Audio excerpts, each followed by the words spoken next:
My guest today is a man of distinguished honor. Now, there's something interesting you should know about him.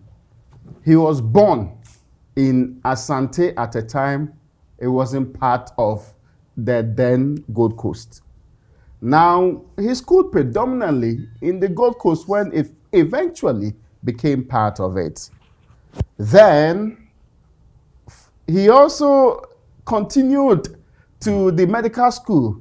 In fact, if you want to know, the very first batch of medical students in the Republic of Ghana, he was one of those. We will talk about how he transitioned from living out a name he had been given when he was baptized into the fervour of nationalism and Pan-Africanism that made him abandon that. Professor Yaw Adu-Gyamfi. Yes, my friend, my brother. You're welcome, sir. Thank you very much. I hope you are doing well.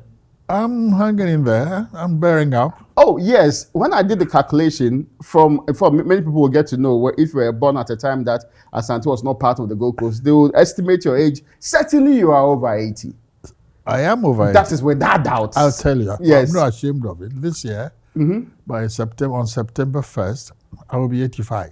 Oh, wow. I seem to get the impression that some of you are blessed because the age is not correspondent with the activity, and I've seen you in different walks of life.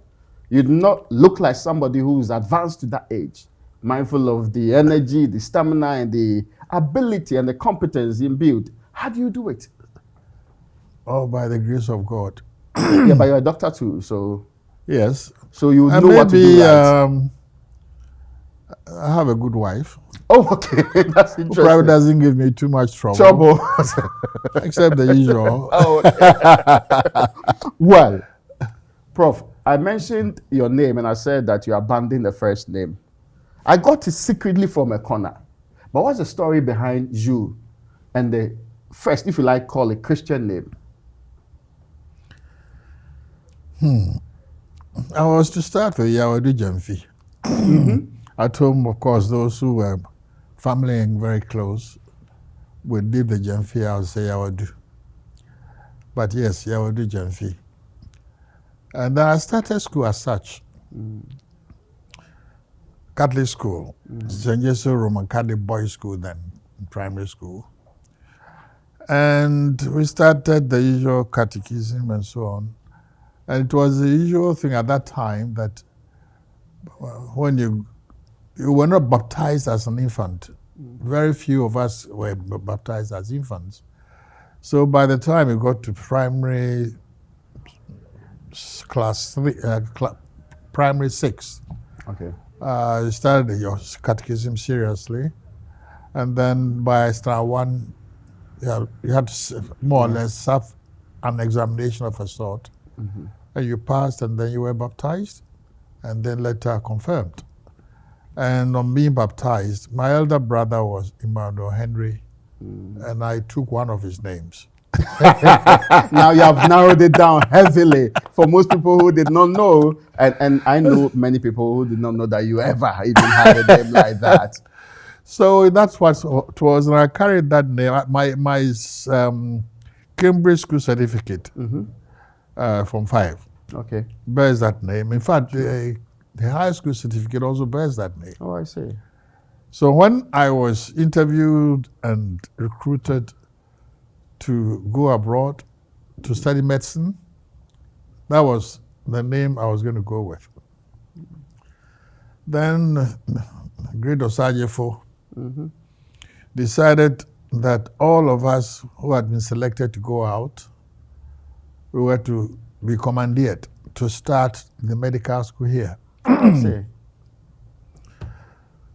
We started, but we had these few challenges and a bit of depressions. As the first batch? As the first batch, because everything got off to the wrong start. Okay. It wasn't easy at all. But we started, and we used to commute from Legon to Kolebu. And in one of those trips after class, through our own usual vigorous discussions, a few of us decided that we would we didn't need the so-called Christian names because they were foreign. Okay. And dropping those names would not take anything of our Christianity from us. So I think there were 5 or 6 of us. On our way from Kolebu through High Street, we made a bus stop. And we went to the Supreme Court, to the Commissioner of Oaths, and changed or dropped our Christian names. These were medical students. We were then in medical school. And you all of a sudden had the fervour and nationalism. We were quite nationalists, not all of a sudden. Okay. You know, when but this was Nkrumah's time independence started, yeah. UGCC, then the story culminated in CPP and then the Ghana Congress Party and so on. If you were young at that time and you were not following Nkrumah, then you didn't have a heart. Really? Well, were you young pioneers? No, it came after us. Oh, I see. So these were pre-young pioneers. Pre-young pioneers. Was it the usual thing to do at the time? Were people abandoning their Christian or foreign names? Oh, it was in the culture. Okay. Some of the Kwame Nkrumah. Yes, yes. Or blessed memory, Prof, old man. He dropped his Christian name. Okay. My father-in-law named all his children without Christian names. I see. And so on. So it existed. Oh, I see. Yes. It's interesting how, so at the time, did family members complain?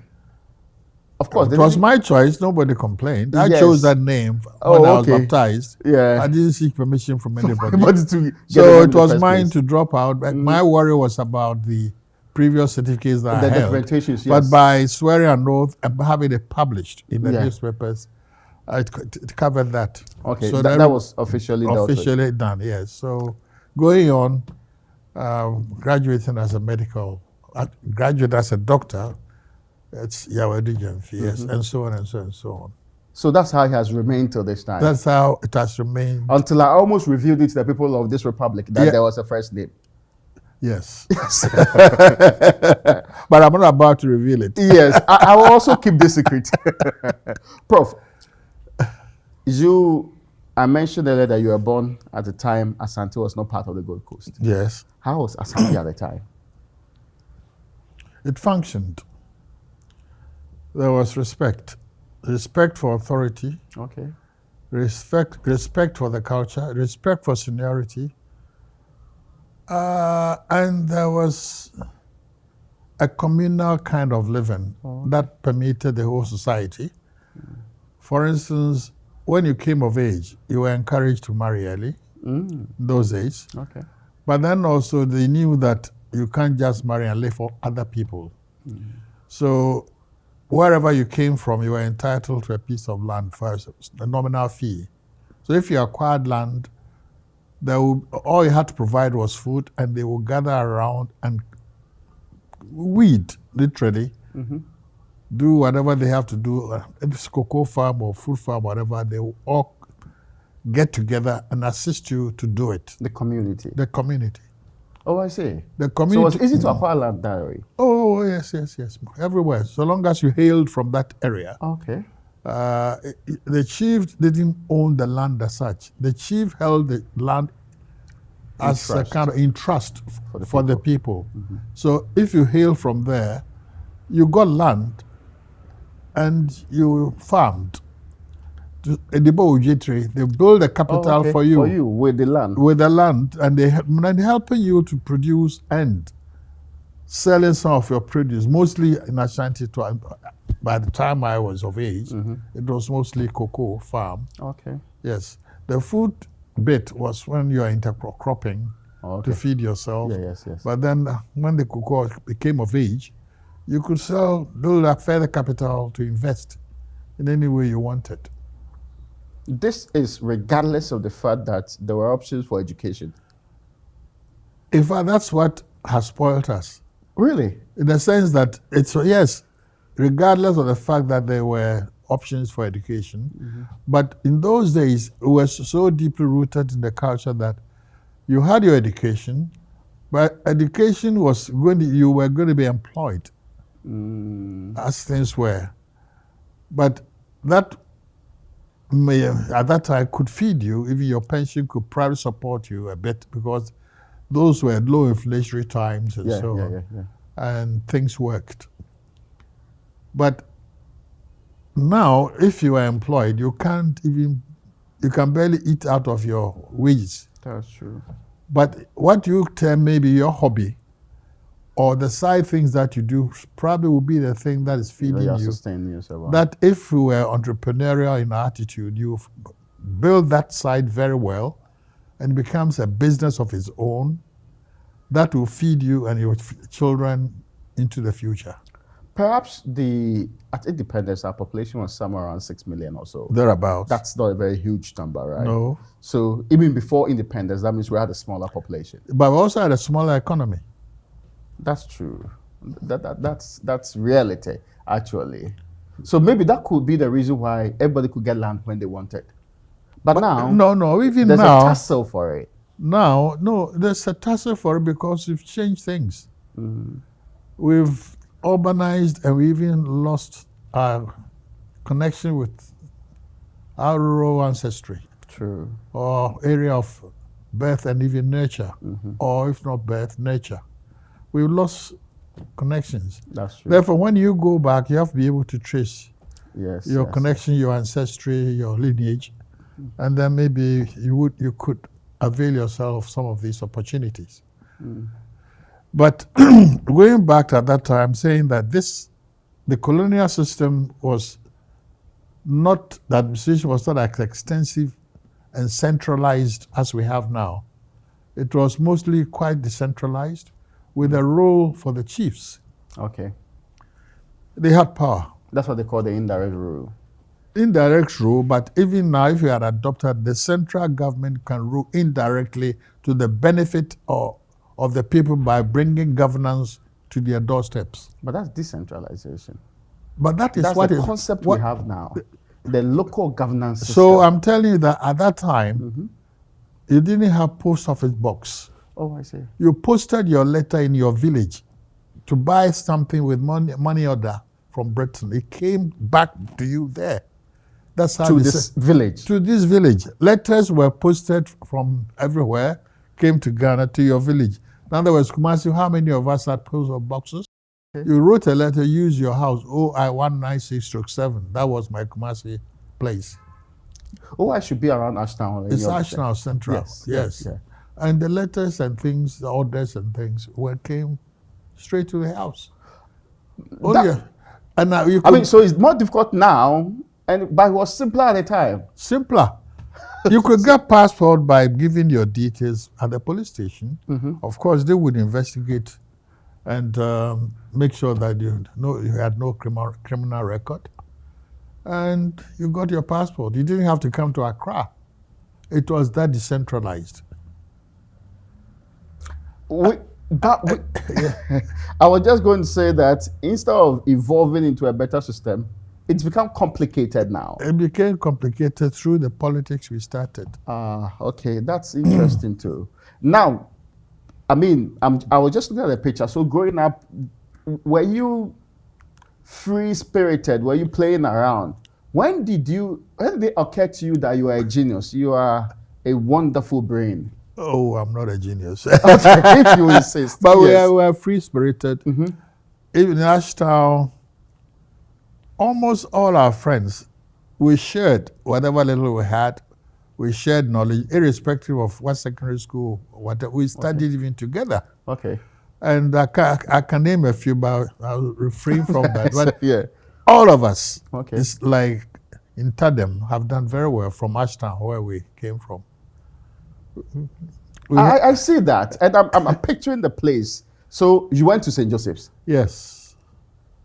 It's not today the best of schools that any parent will take their child to. It still has a reputation, but really, yes, but it's been overshadowed by these new. Because modern parents who are well-to-do, we will take them to international schools and so on. Yeah, but in those days that wasn't the case. We excelled in spelling bee, the reading things, and mental things. Do you remember mental? Yes. the torture of having to recollect. Do calculations. Yes, on the your spot. feet, on Yeah. the spot, and so on. Yes. I see. Yeah. But reputation-wise, it's sort of yielded leadership to these international schools. But it's still, it's quality. You know, we went through the model. It's almost, I'm considering now, it's almost impossible for somebody who went to the school, say, more recently, to have been a thriving and successful doctor like you. The evidence does not back that. What changed? How can, and now we call it Saito, so it's known. I don't know if we're calling the same at the time. In those days, Yes. I don't know where the name Saito came from, Okay. but in our days, you were not even allowed to wear shoes to school or canvas to school. It was the colonial edict. You you couldn't wear shoes to school. Really? Yes. It was a crime to do that. You were caned if you did that. If you wore shoes to... But we were happy. We played football with our bare feet. It wasn't strange when Ghana sent a team to play in England, the English tour, very first Ghana tour. They would play in winter. They would play with their bare feet until they learned to wear shoes, football boots. That must have been very cold. Yes, that must have been extremely cold. A period for you to play football barefooted. Yeah. But those were things that existed in those days. And you went to school up to class primary 6. But the middle school was not very common. Sometimes I had to go and sit exam in a different locality to gain admission to start at the middle school. Okay. And so it was middle school leaving certificate that entitled you to seek employment. And a few of them who really excelled were selected to go to the secondary schools. Oh, I see. Yes. Now, in your journey, so from St. Joseph's, where did you go? From St. Joseph's, I started the common entrance for the common entrance exam. I went to Adisadel College. Okay. So from Ashtown to Cape Coast sounded a bit strange, isn't it? No. Why? It was the usual place for those of us in Ashtown who live not too far from the palace. Oh, okay.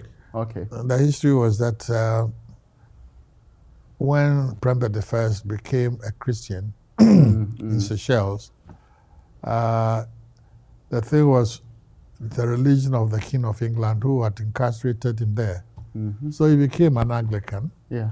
And the foremost secondary school for Anglican was Adisadel College. Oh, I see. So to start with, until Prempeh College was founded and so on, a lot of us, the princely, from the princely lineage, went to Adisadel, like Nana Opoku Arabema, Tunfo Opoku himself, and a few people from Adum area. We went to Adisadel. And so it was a known one, and I chose Adisadel over Ashimota and so on. Why? Because my elder... Is it because of this history or... My elder brother was there. Oh, in Adisadel. Well, there was... And he was quite happy and there. he influenced the decision? He did somewhat. Okay. So yeah. So I chose Adisadel and I went there. Now, the interesting part is that, so from Adisadel, you were supposed to be in that excellent team of people who would naturally transition to the UK, right? Yes. For medical studies. That's correct. Because at that time, there was no medical school here. And I wanted to be a doctor, so I chose my subjects for sixth form in such a way that they would qualify me to enter a medical school in Britain. And then when we passed, the next thing was to attend an interview at the Scholarship Secretariat, which had then been set up to be selected to go abroad. Yeah.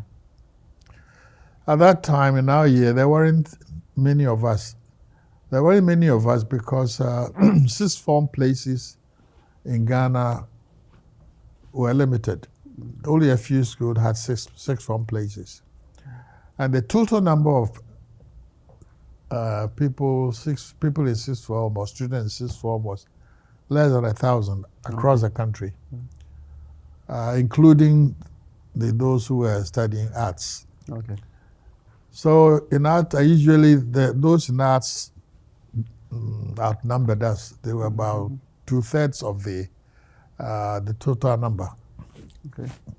So when we graduated, we went to interview.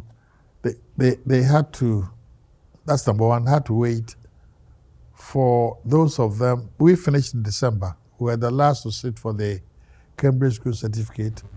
And we had to then wait till September to go to university. So we had about 9 months for free time, which I used to work. Oh, really? I was a labor officer in the chief clerk, and then became an executive officer in the Ministry of Labor. Oh, I see. Yes, but during that time we waited, and they introduced the O-level and so on. And the class that followed us finished in June, so they added them to our number. That's how we were able to get 52 of us gathered to go abroad, so that we would get, in quotes, if we were sail through, a lot of doctors coming back to Ghana. To come in. Because the total number of doctors at that time, the whole country was less than 1,000. Oh, okay. Not enough to cover the country. That's the entire country. Entire country was less than. Well, that's a low number, actually. Very, very low number. Yes. So the idea is to explode the number, come back, a few of us or all of us, to train in various specialties and come and lift the health services up. And were you disappointed when the visionary Nkrumah had a different agenda for your future? Oh, obviously. You know, You would have preferred going to the UK? the mindset, colonial time, Okay. brainwashed, and all that. Starting medical school when there was no medical school. Because when we passed the interview process, we went through it, we were focused on going out. And there was no medical school. Then suddenly they hit us with this.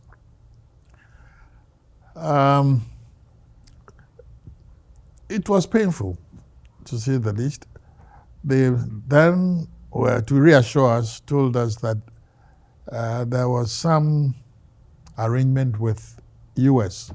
Okay. So, and they had an arrangement and organized something between us, University of Ghana, and a group of medical schools in Philadelphia. Okay. So a dean was appointed, Dean Cross. So he came here and met us. Not Ghanaian, right? Not Ghanaian. Came and met us and assured us and told us what we're going to be doing before going to America to carry on with the clinical studies. So the pre-med that we're supposed to do here was unstructured. Okay. Unstructured in the sense that when you entered the university, the first year you did like 3 subjects. And then by the first year, after the FUE, first university exam, you narrowed it down, those who were doing honors. Okay. So 1 major and 1 subsidiary. Those who were doing general, it's like 3. All right. We were studying zoology, botany, chemistry, physics, mathematics, English, sociology, economics. Almost like general science, with But other 8. courses. And it's not You like... even mentioned economics and all of Yes. that. And it wasn't like we were doing a separate class. We attended the same classes all through. as those who were doing either honors or whatever. Okay. The same thing, same set of homework and so on. That must have been a lot of work. So that's when we started fighting back. Okay, oh, you fought back. At that time, the Vice Chancellor was Conor Cruz O'Brien. We fought back. But in between, something happened, and the arrangement between University of Ghana and the Philadelphia group fell through. Oh. And for me, or for us and my classmates, I think the man who did that for us, or crippled it, we thought, was a guy from South Africa, Gilman, who was fighting apartheid Okay, okay. and hated everything. White and No, foreigners. but he was himself was white. Oh, that's an interesting perspective. Yes. Yeah. But Or he hated exploitation. He hated CIA Oh, really? and thought an influence of Adu-Gyamfi that the arrangement we had, would be influenced or infiltrated by CIA and so on. And you're going to be turned into CIA agents. For what reason? I don't know. Medical students becoming CIA agents. Well, the way the CIA operates, you never can. Never tell, right? Mm-hmm. So there's one way or the other, and later evidence showed that he was right. Oh, really? Yes. So it was abrogated, and then we were left in the lurch. So your clinical years were... No, the this is still pre-medical. Oh, okay. Yeah, yes, within the first year. I see. So we're hanging, and you can see imagine our disappointment. Oh, so that's what the protest was about. So or perhaps the trigger. Building up the protest. And Professor Ismon, Professor Bedu, and a few others were then tasked to carry on with nothing. So started improvising. Okay. Can you imagine? We went through all that. And then we found this quite burdensome. We insisted that if we had to carry all that, then they should be simplified or modified in a way that it would be skewed towards medicine. And not the general courses. Not the general courses as such. But we were the guinea pigs. So we didn't succeed first term, second term, and then the first year. But by second year, we had dropped the economics and sociology. Okay. The mathematics had been modified into statistics, and the physics had been organized such that it would be geared towards only electronics, so that we would understand how the gadgetry we use work. Yes. And that's how we managed to deal with that. But our confrontation with O'Brien, we were anxious, we wanted to meet the Adu-Gyamfi. And he didn't want to meet us and thinking back for some reason. So O'Brien intervened and promised to take us there. Okay. But during our meeting with him, the executive and him, we were so incensed that one of our mates of blessed memory raised his voice, and O'Brien interpreted it as an insult. Oh, okay, disrespect. And he used that to squelch the meeting. Oh, really? That's how he feigned it. But he used that to block us. And then when we settled later into the year, Adu-Gyamfi himself invited us, because at that time we had settled into a rhythm and we're going to carry on with the school. Where do I see O'Brien on the University of Ghana campus? I think there's a monument named after him or something. Is it a road? A road. Yes, road, right? Yeah, because it sounded very familiar. Yes, he was the vice chancellor. It was after him that Professor Kwame became the vice chancellor. So how did you resolve that problem with him? With him? Yes. We didn't resolve it. It ended just like that. And Nkrumah, when he invites you, he looks at you, you will like him. So you can't complain. The executive went there, they were so enthusiastic, having met with him. Okay. And came back empty-handed. Nothing changed. Nothing changed. Oh, that is interesting. But we decided that we weren't going to fail. It was our life. And we finished medical school. Looking back, it was worth it, right? It was worth it, but initially we were called all kinds of names. Like even what? our own classmates or APC doctors. Sorry, what does it even mean?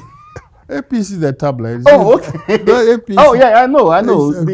It's like APC, paracetamol or something. Yes, those days, before paracetamol came. Okay. Forensic doctors. No, sorry, I don't get it. What does APC doctors mean? That we weren't going to be taught anything.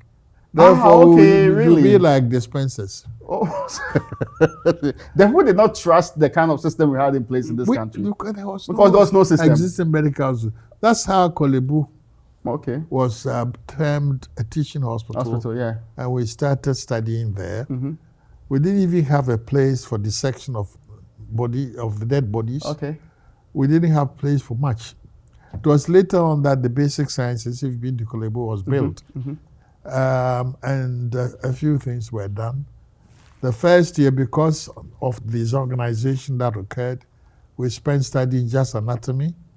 Then we didn't have a teacher for physiology. Second year, physiology lecturer came, so we focused on that. And then the third term, it was like additional accretionary. The biochemistry teacher came, then later on by microbiology. Okay. All along, chugged along. Well, it looks like the course was being formed. That's when you were actually building on. That is what it was. Ah, wow. But surprisingly, we invited all these national professors to come to assess quality. Okay. Okay. They were surprised that, given the circumstances, we knew so much. Oh, okay. Even for the purported APC doctors. Yes. Mokola doctors. Oh, Mokola doctors. As well. Oh, that's what they're calling you. Yeah, maybe all sorts of names. Quite demoralizing. So our own students. So your colleagues would have gone to the UK? Those of us, we were denied the scholarships. Yes. But so if in that year group, there was none? Nobody went officially. Oh, okay. And there was the scholarships for us that had piled up. Oh, I see. So those with connections who could pay their fare to UK, they got the scholarships. Oh, okay. So they were the ones saying that you were the Mokola doctors. No. The university campus, our own your colleague students? Yeah, group, yes. So, for example, I know that it was perhaps around the same time that the likes of Professor Atiba were in school. Yeah. They were the ones saying that you people... He was kinda. Okay. They were the ones insisting that you were... So when we finished, and I was fortunate to get postgraduate scholarship to go quickly. I was the first to go out for postgraduate studies. The first in this country? From our group. From your group, okay, yes. Those trained here. All right. They were waiting to see what would be the outcome. And fortunately, the sales reviewed in preliminary exams. That indicated to my colleagues here that they could make really we had good training. So you are not sure yourself? I wasn't sure myself. Why would I be sure? Because of the turmoil that you went through. And also the circumstances around us were trained in and this and that until I went there. And I found out that I had been overtrained. In some respects. Oh, really? Yeah. So we sailed through, went through the exams. By February 74, I had my fellowship. And took trips here and there, including the picture I showed you. True. Working in Sweden and so on. Why you seem to have been very popular, because it's not only magazines, newspapers and co writing about you. Yes. We will talk about what you did there in a second. But before that, why medicine is an important question. Was it by chance, or you loved medicine? Was it one other person you looked up to that gave you the inspiration for it? Growing up in our house, my father's house in Kumasi, Ashtown, two people lived there from Sierra Leone. They were Sierra Leoneans who lived there. One, in those days, was called dispenser. And to us, that dispenser was held in very high esteem. Even the ambulance came for him from home to go and dispense. Oh, I see. Yes, so... And to be clear, dispenser was what? Like... Dispensing medicine. Oh, okay. Yeah. Not the pharmacist. It wasn't even a pharmacist, looking back. Okay. But we didn't have... Pharmacists were in short supply. Yeah. Again, that's one of the reasons why Nkrumah set a pharmacy school. Yeah. Which has served the country very well. And so him, and then there was a midwife, Antega, who delivered the babies. But I got fascinated with human nature and reproduction and so forth. So at the back of my mind, I always wanted to study medicine. I see. I was good in arts, in fact, better in arts than science. Yet still. Yes, so I opted for medicine. Well, that's interesting. Yes. I think this But I made a mistake, though. I wish I hadn't. Really? Oh. Really? I wish I had studied something else other than medicine But let's not go into that. No, that's an important point for somebody who's achieved a lot in medicine. It doesn't appear that this should be some. So this is. Let me qualify it. Maybe in Ghana. Oh, okay. Okay. Okay. What alternative would you think would have been a better one? I told you I was better in the arts than science. Yes, but within the arts, which one would have been your... I would have gone for economics. Economics? Yes. Oh, I see. Professor Yaw-Adu-Gyamfi, the economist. No, it doesn't sound so well. Yeah, I think that we still like the medicine that way. But no, I want to mention it properly. Anesthetics. Yes. So we know medicine generally, right? Yeah, yes. But you specialize in anesthetics. Anesthesia. In US, they will call it anesthesiology. Oh, okay. Why? What do you know of anesthesia yourself? The guys who are called in when you are going for surgery, that they are going to put you to sleep. Yes. They come with, is this some type of injection? I mean, for a very long time, they used to put something around your nose, ask you to count down to a number. Yeah. Then subsequently, they brought some slight injection. Then those are the people that we all thought or we believe to be. So, what? Now I'm asking you questions. I'm afraid I'll force someone. No. You're doing well. But that's what you see. Yeah. But before they do that, maybe you're like ancient, old. Okay. Your heart is no good. Okay. Maybe part of your lung breathing system is not that good. But the surgeon is going to deal with your anatomy, maybe hernia. Okay, yeah, sure. But because of the decompensations of your body, you could die easily. Oh, I see. So the oxygen and things that they are giving you and is just to make you sleep and pain free. Okay. But thereafter, whether your heart will keep ticking, whether as you bleed, we'll be able to replace it appropriately just so your heart will not be burdened, whether we'll replace it appropriately so that your kidney will not fail, the drug judiciously administered, assuming you had lung problems and other problems. It's a job of the anesthesiologist to think of through all this and keep you alive, as the surgeon may be dealing with that small thing, hernia. Or let me say that you have brain tumor. Okay.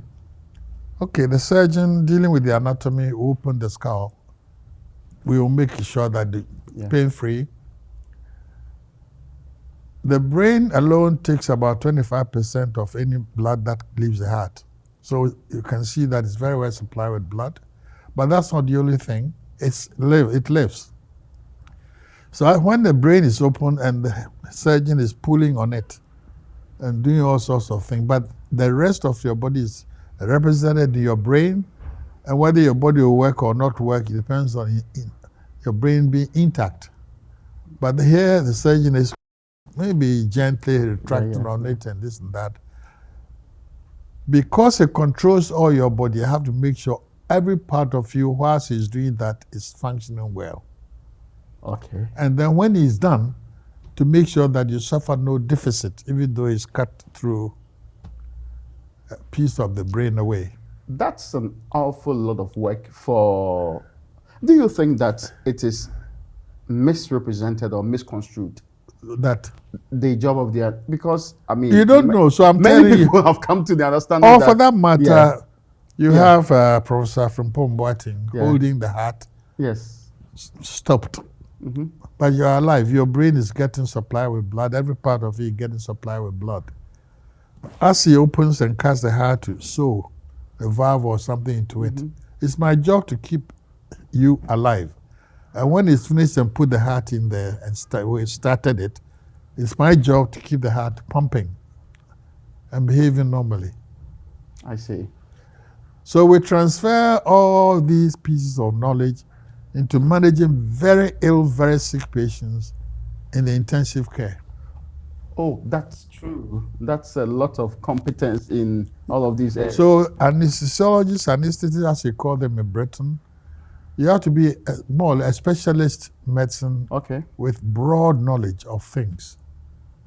I can ask why that was of particular interest to you. Why? Yes. to be quite frank, it was of no interest to me. Really? But when we had finished our training as doctors, Professor Kofi Odro, I call him the father of anesthesia in Ghana. Oh, I see. Took a liking to me, met me, and decided that, says, the way he put it, I have a scholarship for you. So scholarship to do what? To do anesthesia. And I was through with being a pioneer. I didn't wish to be a pioneer again, to start the postgraduate program. Okay. So the idea was to, accept, go there and change. At that time, to one of the current professors, I don't have his permission to mention his name, but he has studied or has started studying anesthesia in Britain. So when I offered or agreed, he joined me here, and we were both working together. And then I took an interest. Okay. But yeah, that was a lot more medicine and post-surgical management and intensive care management than met the eye at that time. The interesting thing is that I offered to go, knowing that maybe I'll finish quickly and turn my attention elsewhere. He, on the other hand, somebody, because of misunderstanding and misconception of the discipline, he was so infuriated that he also had a scholarship. He turned it down and then came to Britain, studied medicine, respiratory medicine, and came back home. I see. We both were working in Kolebu. Occasionally, once in a while, when he needed something done, he called me to go and assist. To go and help her on that. But that's how it was. But it was when I got my fellowship and I had time to spare. And then the young ones who were coming into anesthesia at that time at King's College, they had done the MRCP, members of the Fervour College of Physicians and so on, that I was going to do. But they came as my housemen. Oh, okay. To be trained. To work with them. And then I realized that, why, if I knew as much or probably a little more with their degrees and whatever, why waste time? And that was the time I started going to Sweden. At that time, intensive care management in Britain was not that, but in Sweden it was really top. Oh, okay. And pain management. So I spent time going there, and between 74 and 75, before I came back, I spent almost a year there, and I nearly didn't leave. I was offered jobs, because at that time, the specialty, even in Britain and America, was lying not well populated, let me put it that way. So that's when I started going to Sweden. And then whenever I was leaving, the question is, would you like to come back? Oh, that was the So every year I kept going for almost 35 years. That was a long time. Yes. Almost 4 decades. When I left Ghana to teach elsewhere, I had enough time. I had 3 months holiday, and I used some of it to go to Sweden, pass through Ghana. And at that time, there was enough time to spend some time in Holland. Oh, okay. As well.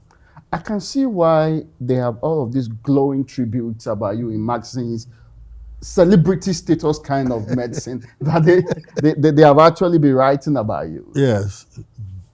Your experience outside of this country, and of course, because you mentioned a lot of Sweden, how did that impact your time when you finally ended up teaching here? A lot. Really? A lot, in the sense that the first that struck me came in 75, when you had just done the Nifa. Okay. So as part of the preparation, I would have thought that since we were going to change from right to left, there would be a lot of accidents on the road, including major ones that would require intensive care management. So I went to Kolebu, there was not one single intensive care bed. But per proper hospital planning, for a certain number of beds, there should be at least 6 beds for intensive care. Yeah. Obstetrics block, as it is with the eclampsia and things that we have, should have its own intensive care. Neurosurgery must have its own intensive care. Then, of course, cardiac surgery, yes. Then you even have general intensive care, medicine intensive care for septic patients and those kinds of patients. There was not one single bed. So we set about doing that, improvising and so forth. And at that time, Commercial Bank was going to be 25 years. Okay. And the managing director was a friend. And that's a corporate social responsibility thing. On that anniversary, donated a few things for us to start a 2-bed unit in now what is the accident center. That's how it started. That's how it started. And then Professor Frimpong came and he did his own thing to support cardiology and eventually got certain kind of financial support to start a proper one in the cardio unit. And I then also taken interest in neurosurgery. Okay. When I came back, anything anybody could do, I let them do. Those areas that lack support and nobody was there, I took on those things, like pediatrics and neonatal and neurosurgery, orthopedics, to support those areas to grow.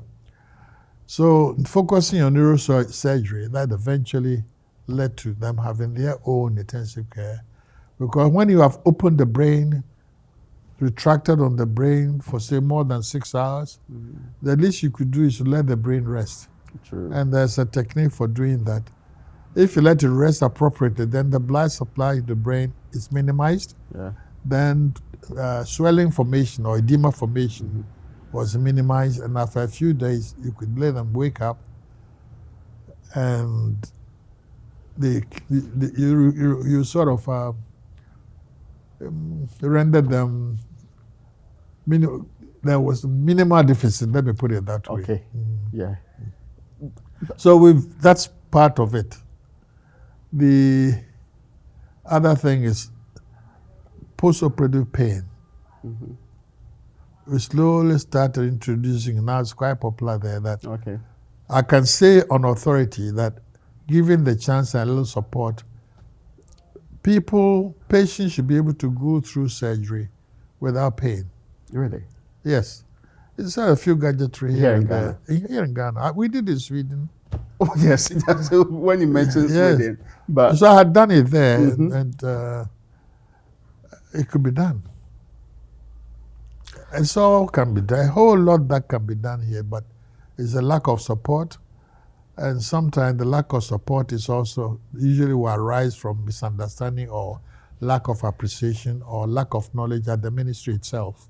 Oh, really? Yes.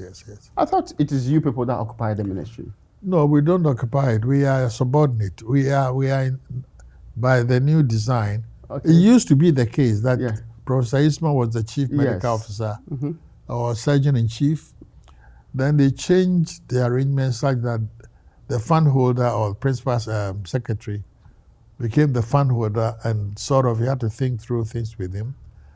And then those who held the policy desks were doctors. That all changed when we had the Ghana Health Service. All those people were put under the Ghana Health Service. And then the politicians and other administrators were in the ministry. Yes, so majority of staff in the ministry itself technically are not doctors. For a sector that's predominantly health. Yes.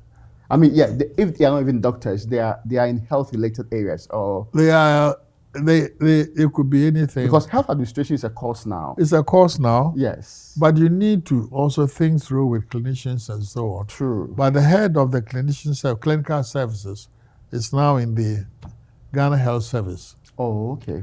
Yes, and then you can offer suggestions to the minister or to the director who is sitting in the ministry, and he will decide whether to accept what you're offering or not. So policy evolves, is it from these professionals or top down? I would say that from down, going up, you offer something, but what comes down is not your decision. It's like going to buy something. You select the best, cost-effective, cheap, and the idea is when it's selected, keep the thing there so that you can compare what comes with that and so on. You, as a professional, will suggest something. Sometimes what comes out is totally different from what you selected. But is it not strange that for a very highly specialized area, like medicine, like health, I mean, this is an area that at least should be insulated from, if not politics generally, the control by people who may know next to nothing about this. I don't mind. I don't think it should be that. It should be a blend. Okay. But as you centralize it, you must have the technical know-how or the technicians offering the policy or assisting with the policy decisions. Because health is something that is close to the people. True. So if I had my way, Ministry of Health wouldn't exist. Okay. In a sense, so decentralized that it's the district running various units. The budgeting should be done from there because they will know what they really need. Not unlike the centralized system whereby we decide that we'll retool the hospitals in Ghana, and then you find that you buy everything for everywhere. You go to the warehouses and things are lying there that may be not appropriate for those health services or health facilities. Because you straddle pre-Gold Coast, Gold Coast, and also Ghana, yes, it will be fair to ask you this question. Has Ghana delivered on its promise? You saw independence. Perhaps you were one of those people who were wild, and you even the fervour led you to change your name. But when you sit back and reflect, has this promise that was delivered at independence been delivered? No. Properly? No, because soon after independence, we lost our purpose, our direction. Really? It's my view. Yeah. There was quite a nice vision, even predating Nkrumah. And there was, unlike whatever has been written by many people, there was a kind of unity of purpose. Oh, okay. There was nationalism also, and there was patriotism. When you went out, you wanted to come back. You didn't want to stay out there. You wanted to come back to assist. The main planks for development, I think we started off in a way, energy, for instance, Akosombo.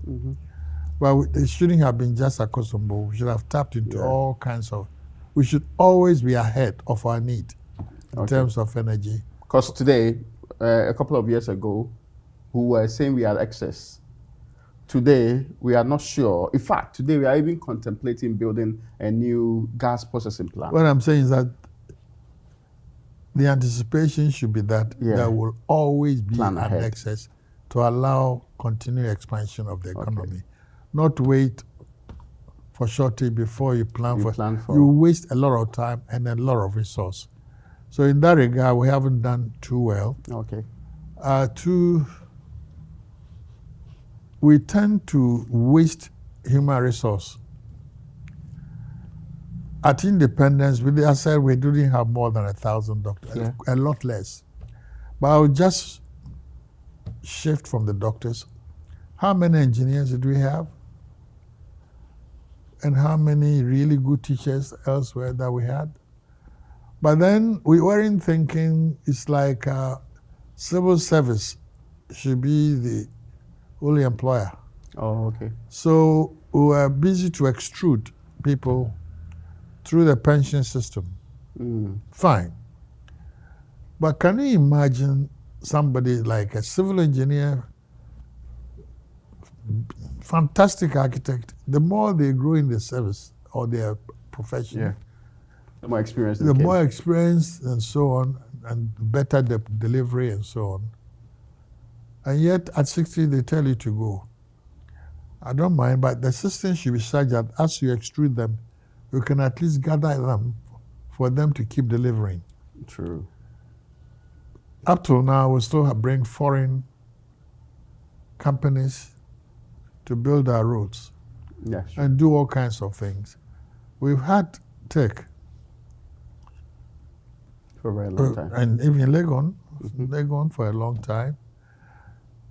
Our coast is eroding away. We wish that some foreign will come and help us build city. So take my mind back. I worked in Holland, visited Amsterdam. Amsterdam is below sea level. It was reclaimed.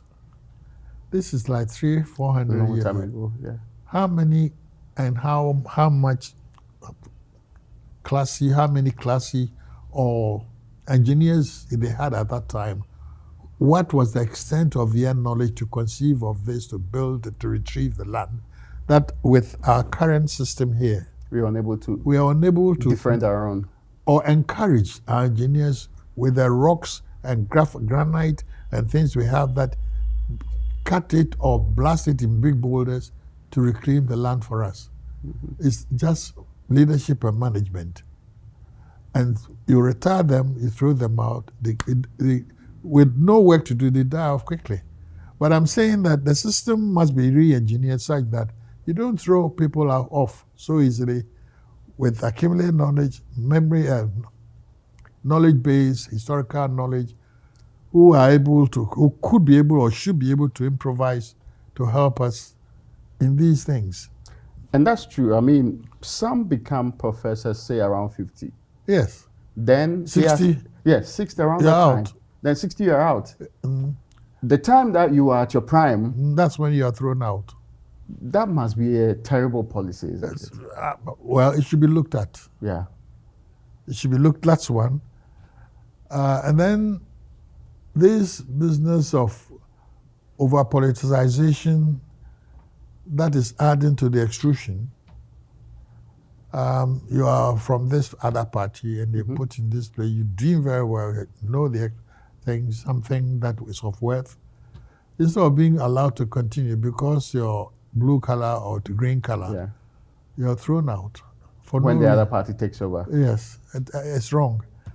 So, but was it not the same with even the Nkrumah period? The Nkrumah period, there was... there was the UP and the CPP and all of the other guys around.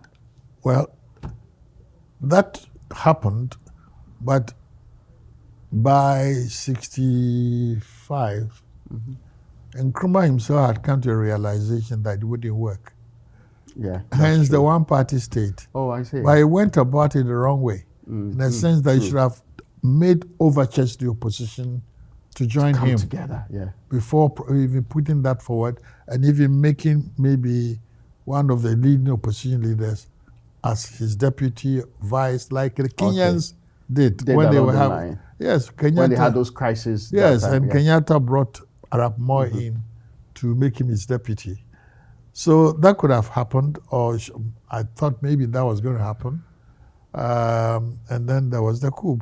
But that would have given us a common purpose, a common vision, and inclusivity that would have, I think, propelled us forward a bit. So that didn't happen. Maybe the other thing that happened along the same line was during the Champions time, the engulfed. Yes, attempted to also bring people together and so on. But what I'm saying is that if we have a constitution that brings us all together, sorts out these age limit or pension things and so such that you have a program you can see through and not somebody coming wanting to put their label on it, or jettison it, start afresh, or if not starting afresh, how to tinker with it, delay. No. Yeah, last week I heard on your interview, Professor Yaw subscribing to proportional representation. True. I support him completely. Seriously? Look at Europe. Yeah. Europe went through war.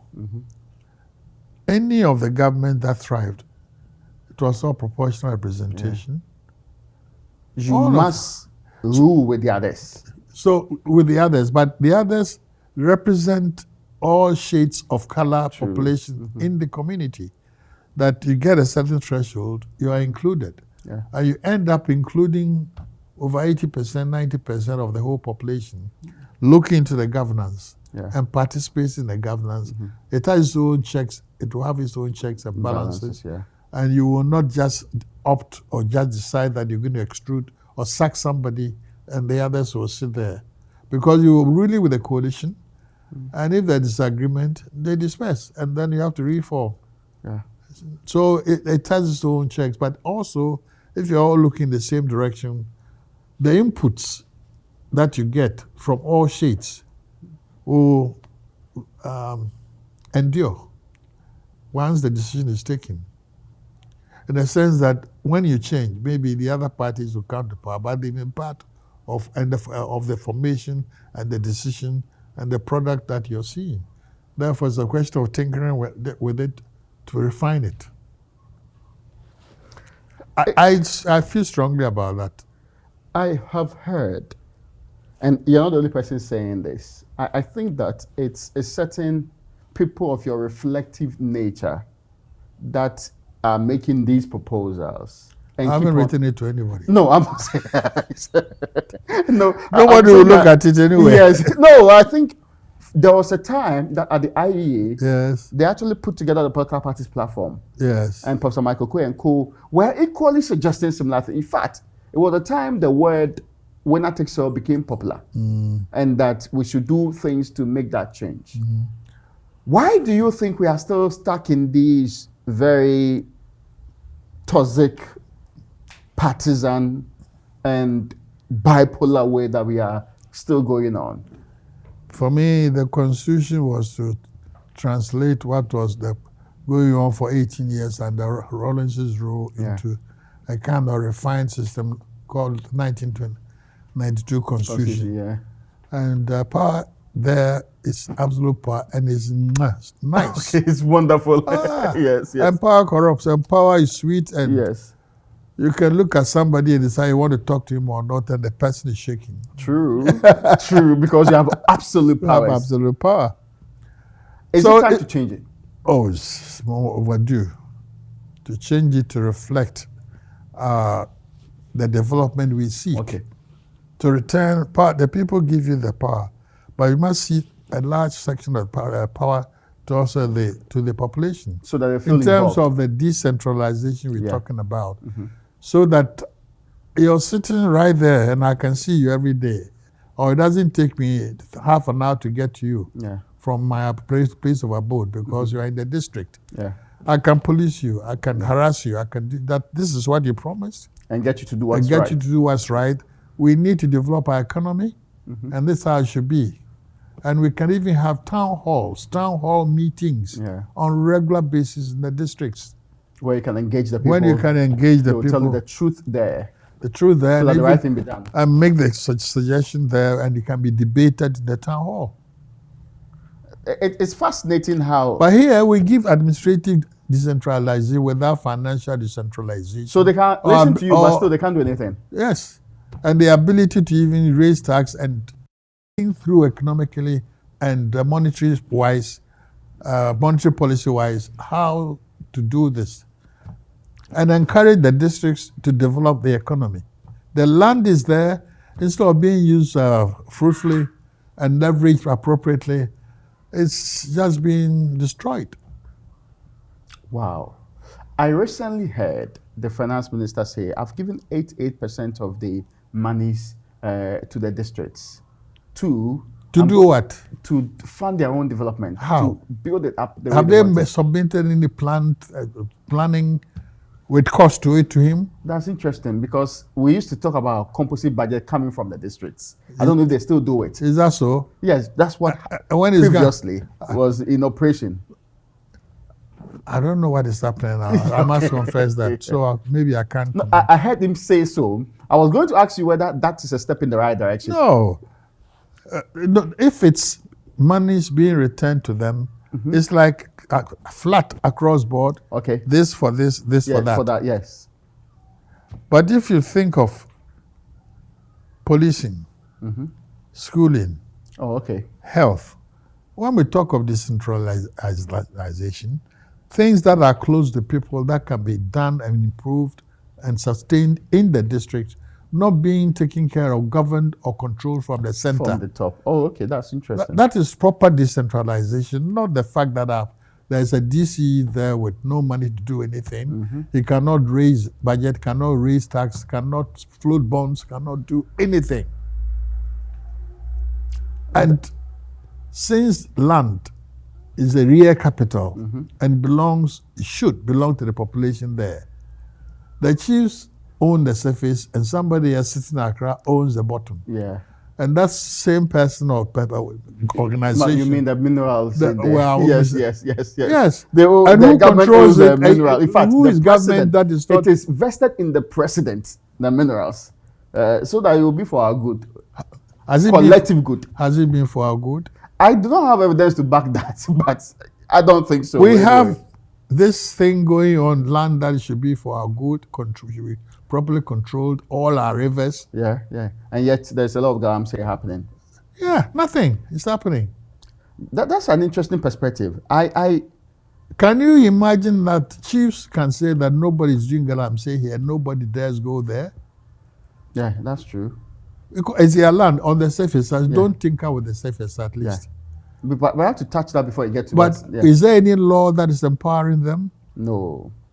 I wish there was. Okay. And if that's the case, if the people live there, the land belongs to them, let them, if the government has interest in it for development, they also have interest in the land there also for development. So there should be an arrangement whereby maybe the traditional chief has control, policing, consult on the licensing thing, and then surface, even the surface, when it's acquired, a certain royalty is paid to them on a yearly basis.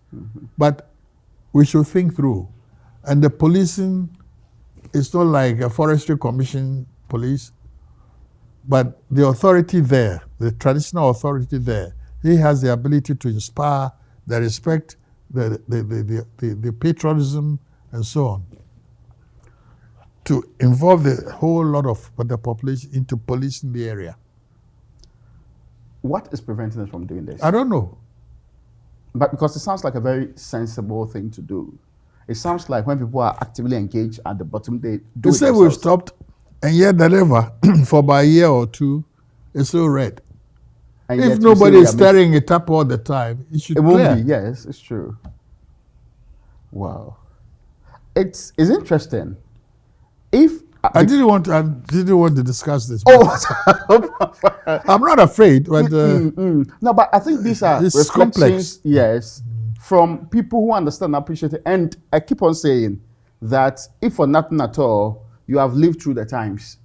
I don't want to repeat the fact that you have been through several generations of this country. Yes. And different types of these states in different forms. Let me drill down to your profession.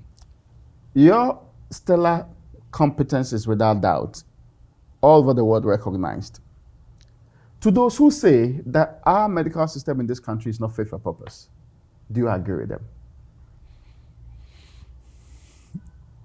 I can't give a straightforward answer. Okay, Prof. In terms of personnel, not just in numbers, but in terms of specialty mix that we need, we are nowhere near what should be. In terms of the structure of the health service, I don't think it's well structured. Okay. In terms of discipline is gone out of the trees. Really? There's no discipline so far as I'm concerned. Hitherto, in 1971, I was a young medical officer. Yeah. The first cholera episode to hit the country occurred then. 71. Yeah. I see. Myself, Dr. Kofido, and Professor Nim, we were just instructed to go to Aplabanya and take turns and cover the whole of Ada area. Yeah. That was the epicenter of it. Okay. We just didn't think to question it or to resist. You just moved. We just moved. I see. So, and they brought us food from Kolebu. Okay, with PPEs and all of the other things. What PPE? No, because that's we didn't have any PPE. Yes, we had your gloves, and you had Azak, a bit of it. We didn't have water. Oh, I see. And that's how you that fight time, cholera. it was Mr. A.S.O. Mensah, who was then the regional, Great Accra Regional Minister. Yeah. We had our battles, but he eventually saw the light and was sending tankers of water to supply the area. Yeah. And then, of course, that's when we could do our thing, wash. Otherwise, we washed our hands with beer. This is an interesting story. how was it going to work out? Well, we managed. But, okay, it's alcohol. And that's what, well, yeah. But not even... Was it club beer? I don't know which one was in vogue at the time, but I was trying to get it in the right Club was in Accra. Star was Kumasi. Then Golda started in Kumasi as well. Oh, I see. So we got club. Oh, I see. Washed our hands with it when you lacked the water. Yeah. And then it was interesting because as you dealt with the it's interesting that club was more available than water anyway. Yes. So as we traveled the countryside, vaccinating and disseminating information, you said I come wherever it was possible and did general practice. Oh, I see. Yes, it was lovely time. It didn't sound like lovely time anyway. I'm just trying to tell you, in those days, the kind of attitude the conditions we had. that, Yes. And you were willing to persevere under these circumstances? Yes. Toward the whole of, I could drive with my Land Cruiser from Adaford along the beach to Pram Pram. Went through Ningo, Lepon, all those areas, and on that side of the land towards the Volta River. Okay. And sometimes cross to the Volta region, Pandu and those areas. Yeah. So we were willing to obey and serve. Yeah. Now you want to post anybody from Accra to maybe Pram Pram. The conditions are not good enough. We slept in the classroom. You doctors. Why not? Because your duties, you're touring through there, trying to cancel market days, for instance, reschedule things for them, closing schools where necessary to prevent aggregation and congregation, like we did during the recent COVID thing. True. Somewhat. So we did that, and you improvised as you went along. We did, and then these days, even the education, postgraduate education, the College of Surgeons and Physicians assisting to try and decentralize it. And then the needed but scarce specialties being encouraged one way or the other to come in to make things easy for people to get into those areas. But the incentives are yet to be put in place to attract a whole lot of them into those areas. Yeah. So far, public health has been very popular, but we need them. So it's no. But my specialty is now becoming popular. Oh, certainly. When I came, I was I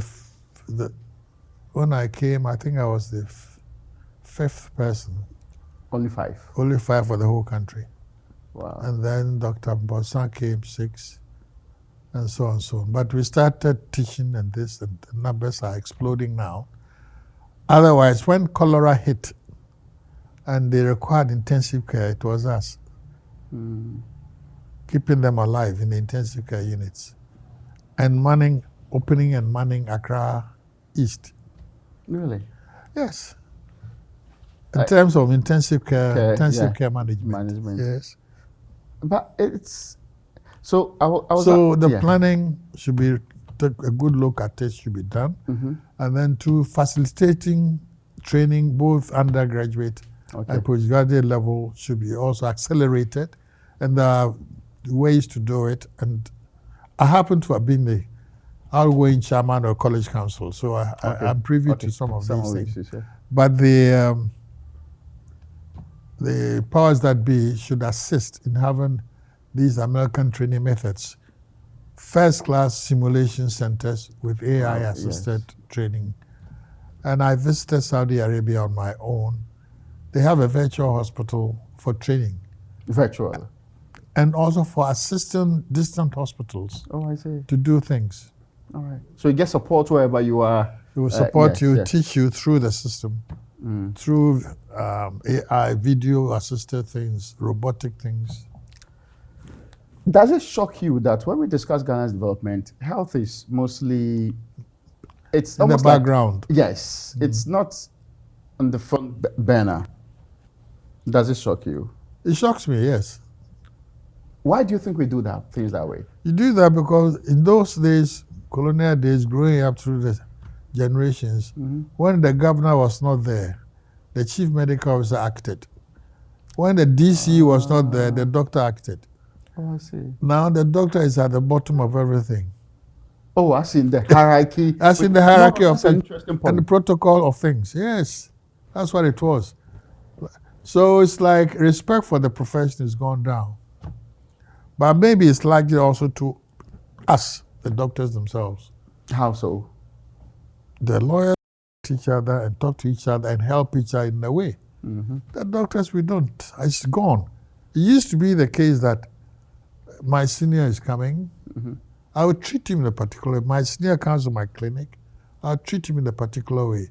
It doesn't, I must say that it doesn't all go completely. We have a residue of some of these things.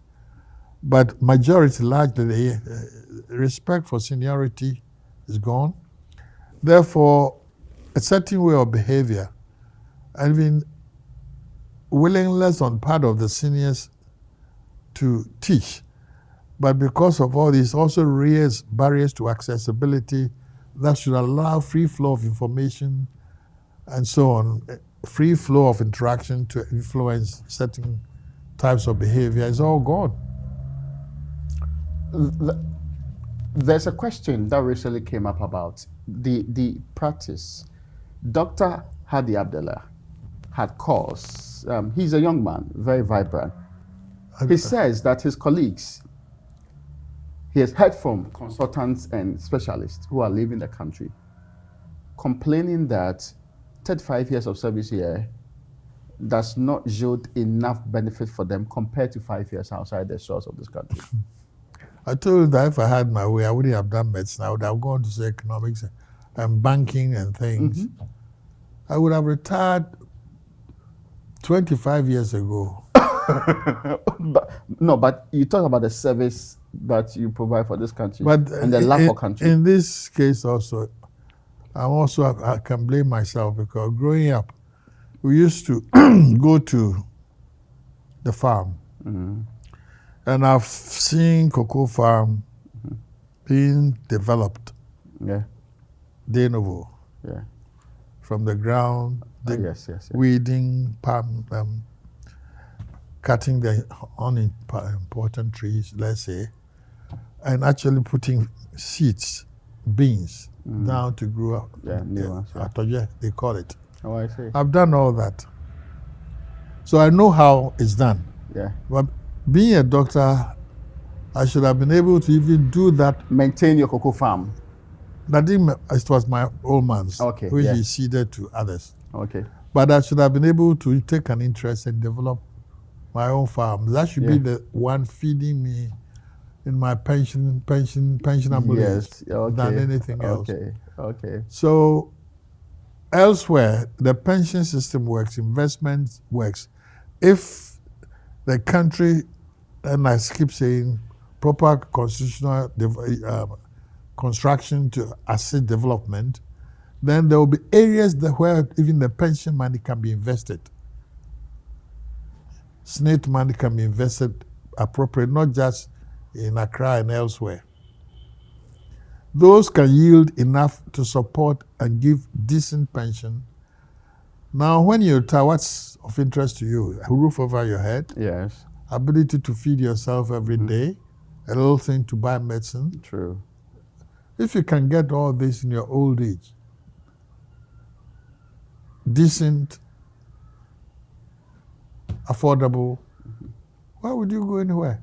Because you go there, you'll still come back and do the same thing here. Yeah. Build a roof over your head, try to find something that will maintain your daily maintenance, give you daily maintenance, and so on. But here, it's not so. I can't tell you my story. We would discuss it one day. Yes. Not now. Yes, Prof. No, So I don't blame them doing that. But we will say that they're unpatriotic. so they have very little love for country. But love for country is important, but you should also be rewarded by country. That's true. And it should be meaningfully rewarded. Meaningful. Now, there is a question that mostly people would ask you, and I think the general view is that, and many people will know, that you have a striking sense of humor. And people say they don't know where you got that from. They are not sure how it became one of the distinguishing characteristics that you have. Ooh, sense of humor. I get annoyed, but I do get it, but I don't let it linger for long. Oh, okay. Sometimes I even ask myself, why am I angry with this, or why should I be? And that sustains me. But also I believe in laughter. Okay. That is the best medicine. Oh, I see. I knew you'd mention medicine in there. Yes. Yeah. So you didn't develop it, right? It's always been you. It's always been me. I would say I don't take myself too seriously. Very active things you have done your entire life. Serious doctor, done so many things outside and within this country. When you're not doing all of these hectic shadows, and I understand you still teach. Yes. At 85. Why shouldn't I? No, I'm just stating the fact that I'm just saying that if your little grandson, little granddaughter won't you teach? Yes, I agree, but you are still a very respected teacher, engaging and imparting knowledge at this age. Yes. The question is, what do you do as leisure? Oh, plenty. Oh, really? I love reading. Oh, yeah. I can't take you to my bedroom now because it's so untidy with books. The books has made the place untidy. No, I have a shelf on my top of my bed, and before I sleep, I just take one and read it. And then the ones I don't like, they send me to sleep. Oh, the ones you don't like send you to sleep, rather. Yes. So I read a lot. I love playing chess. Oh, that's great. Now I lost my partner, so okay. I don't play anymore. So, but there are younger, very active chess players who may not be up to your competence. You'll be surprised to learn that myself and Professor Bensenche, the lawyer, we started the Ghana Chess Club. Oh, I see. We used to meet on the Castle Road, A.L. Edu's house. Okay. That's where we used to meet. I see. Long ago. That's interesting. That's another thing. I love football. Oh. I played till I was 47. Really? Yes, and picked up tennis, which I played till I was 65. Before then, I had played squash. Oh, okay. Oh, I was an athlete as well. That's interesting. The less pronounced parts of your life are now known. Yes. I don't know that, but it's like in turns. So when I gave up football, then you pick up another one. Tennis, yes, and then stopped that walking. And now the walking is also diminishing because of my knee. Oh, okay. The knee pain during my footballing days. It's now catching up with me. I see.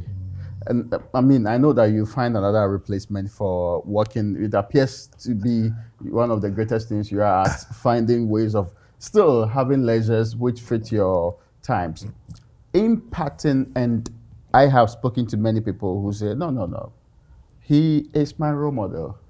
Yes, many. You're kidding me. A lot of them. I have evidence of that. Like I have evidence of your first name. Yes, yes. I have evidence a lot of that. Do you think it's a God-given passion to impact generations? You don't do these, a lot of these you don't do consciously. Oh, I see. Just by being yourself. And somebody likes it, Okay. likes what you see and decides that maybe we're emulating. Oh, okay. But it's not done consciously. I also love teaching formally and informally. Okay. Okay. All right. No, that's interesting. Now, I want you to, I know so many people will ask you for advice. Advise the younger generation. You can start with the younger doctors, not the ones who are about leaving the country, but younger doctors in general.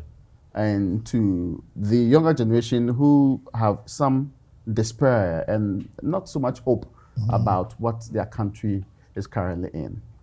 In terms of development? Yes. I don't think they should despair. Once you've made up your mind, you want to go in that direction, your career in medicine, you want to serve. And in serving, sometimes it's not just one person. You develop your relationship with the patients. And at all costs, you must be very accessible so that they will feel free to talk to you. Okay. Now, for the young ones these days, I will also say that don't hesitate to serve in the rural area. Oh, really? No, in fact, if you're a specialist, I'm more the reason that you should even wish to do that. Because you build up your own reputation that way. You can adopt a district hospital and bring expertise and excellence to bear on your work there. You will grow with it, and the whole place will grow with you. And you will never lack for much. The rural area, if things are done the way they should with all these decentralization processes, you could do something good for yourself. As I'm saying, salaries will not guarantee wealth. But what you do outside of the official work, like carpentry in quotes, I'm using that as an example, farming, or value addition of a sort. Yeah. Those are the things that will grow into business for you. Okay. But you can do it, start in the rural areas because you have the land, which is the ultimate capital, where you can grow your raw material or derive your raw materials. So I'm just saying that they shouldn't hesitate to go anywhere. And if you're also in a place where you think you can get together, stop being un-Ghanaian. Oh, really? No, or stop being a Ghanaian. Ghanaians don't like to team up to work together. Very few try to work. Yes, a few work together. The so-called illiterate, uneducated, those are the people I admire. They are able to stay together, to work together. And they have a certain code of honor that they stick to. The so-called educated ones, they never work together. I see. They get together, split somewhere along the line. It's always the case. So if you have various expertise in the medical field, come together, work together. You can open your own hospital. You, as a few of the major hospitals like Mayo Clinic and so on, started by the Mayo brothers and brought that the zine. Yeah. Prof, and there's a question that I wanted to ask a long time ago. That one, it's maybe popular question that people ask. When was the last time you went to Ashtown? I went there, no, not too long ago. Oh, really? Yes, about a year ago, and I cried. Oh, really? Ashtown used to be well laid out. Yeah. Very good design. Vast. 2 buildings, there's a road next to it, all laid out properly. No filth, nothing. Beautiful layout there, adjoining what used to be called the African bungalow. True. Where the educated elite resided. You know, Mr. Taylor, Victor Usu, Mr. Ifan, Okay. those Justice Prempeh. You go there, all those areas are now turned into a slum. Really? Yes. I went into my own man's house. The big wide space between it and Antoine's house is filled with shacks. Really? Yes. That's terrible. It is not nice. But it's all been to a form of governance that has prevailed. Otherwise, really, that should not be allowed. Under any circumstance. Under any circumstance. It poses all costs, health hazards, and so on. How do you provide water? How do you deal with the filth that is produced? How do you deal with anything? But they somehow are managing. So can you imagine anything happening occurring the hepatitis, cholera, those areas? Because the spread will be easy. And because they're also not living properly, access and all of that. In fact, if there's a fire incident, you're not sure that they will get the kind of intervention happening as soon as it's I'm not even talking about devaluation of the place. Yeah. Yes. That encourages movement and immigration. Yeah. So I do go there because I still have residue of family. My own man's house. So from time to time I pay them a visit. Prof, let's just say this is part one.